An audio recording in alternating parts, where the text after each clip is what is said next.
Imagine sending your child to a boarding school, trusting that you're giving them a brighter future, only to discover they've been exposed to something you never imagined.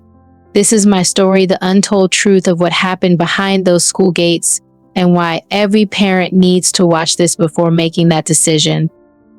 What started as kindness, a gesture of care, quickly turned into a nightmare I'll never forget. Let me take you back to where it all began. I was just 13 when my parents sent me off to boarding school. Shy and unsure of myself, I didn't know what to expect, but my parents were confident they'd made the right choice. This was one of the most prestigious all-girls schools in Ibadan, known for its strict rules, bright classrooms, and a reputation for excellence.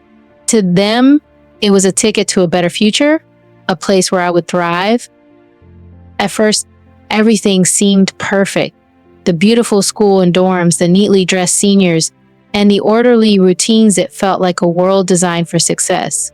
But behind those gates, hidden from the polished exterior, was a reality no one prepared me for. In the school, every junior was assigned a school mother, an older student responsible for guiding us through the challenges of boarding school life. She would help with chores, protect us from bullies, and teach us the unspoken rules of survival. I was assigned someone who seemed perfect. She was beautiful, confident, and had a way of making me feel special from the very first day. At first, I was grateful. She went out of her way to make me comfortable, always making sure I had enough food and even helping me with my assignments. She said she saw potential in me and that I reminded her of herself when she was younger. To a shy girl like me, her attention felt like a blessing. But little did I know, her kindness came with conditions that would soon change everything. At first, everything seemed harmless. My school mother was everything I thought I needed, someone who cared about me in a way that made me feel seen and valued. She always made sure I had more than enough food during mealtime, offering me her extras when mine ran out. She shielded me from the notorious bullies in the hostel, and when I struggled with homesickness, she sat beside me, telling me stories that made me laugh. She often said things like, "You're special to me," and I believed her. Why wouldn't I? She had done nothing but show me kindness. Slowly, I began to trust her more than anyone else. As weeks passed, she started asking me to spend all my free time with her. I thought nothing of it. It felt like a natural bond being a junior and her school mother. I didn't question it when she insisted I sit next to her during meals, or when she asked me to keep away from the other seniors. "You're mine," she'd say, and I smiled, thinking it was just her way of being protective. But things began to change. It started subtly, almost unnoticeable. Her touch lingered longer than it should, and she would say things that made me uncomfortable. Once, when she was braiding my hair, her hand slipped down my shoulders. I pulled away slightly, but she smiled and said, "This is how close friends behave. Don't you trust me?" I nodded, not wanting to seem ungrateful. Then, one evening, she gave me a bracelet, beautiful and intricate. "This is a symbol of our bond," she said, slipping it onto my wrist. I felt flattered but uneasy. Why did this gift feel so heavy, as if it carried a weight I couldn't see?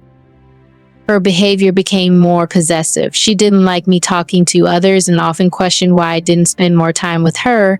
When I hesitated or expressed discomfort, she'd remind me of all she'd done for me. "Who protected you when they bullied you? Who gave you food when you were hungry? You owe me this." That night, everything came to a head.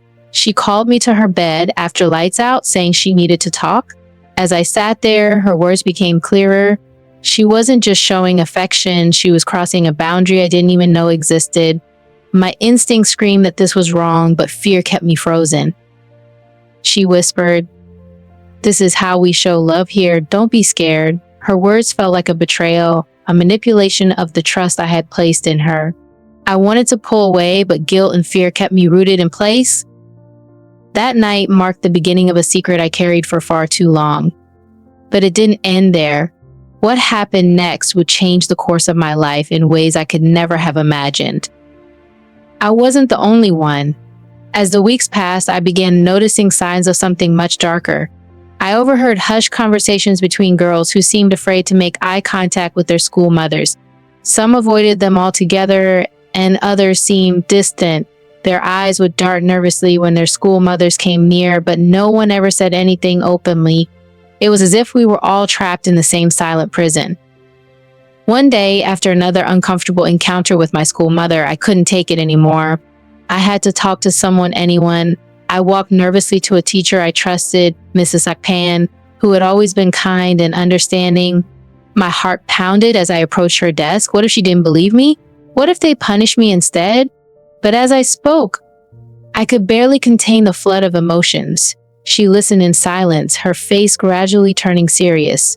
When I finished, she simply nodded. "Thank you for telling me," she said softly. "You're not alone." That was the turning point. The relief of being heard was overwhelming, but the real shock came soon after. The school administration took immediate action. It turned out that I wasn't the first girl to confide in Mrs. Akpan. My confession opened the floodgates, and soon other girls came forward, each one revealing a story eerily similar to mine. The authorities launched an investigation into what was happening behind the scenes. It was uncovered that this was a much larger problem than anyone had imagined. Multiple school mothers had been exploiting their positions of power over vulnerable students. My parents were devastated when they found out what had been happening. But despite the pain, they were thankful that I had the courage to speak out. They supported me through the investigation, and we worked together to ensure that no one else would have to go through what I did. This experience taught me something crucial that I want to share with every parent watching this. Boarding schools can offer great opportunities, but they also come with their own set of risks. Parents must remain vigilant, know your child's friends, check in regularly, and encourage open conversations about their experiences, especially when they're away from home. As a parent, would you be able to spot the signs if something was wrong? Would your child feel safe enough to come to you with the truth? Ask yourself, what would you do if your child was in my shoes? Would they have the courage to tell you what was really happening?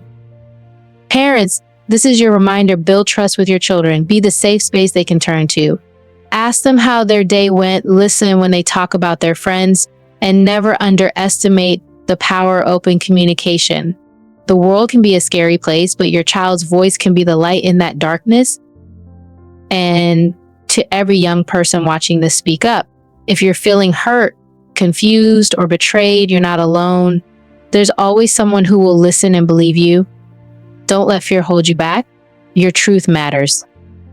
Have you or someone you know experienced something similar? Share your thoughts in the comments below. I want to hear your stories. And if this story resonated with you, don't forget to like, share, and subscribe for more real life lessons that could help change lives. Your voice could make all the difference.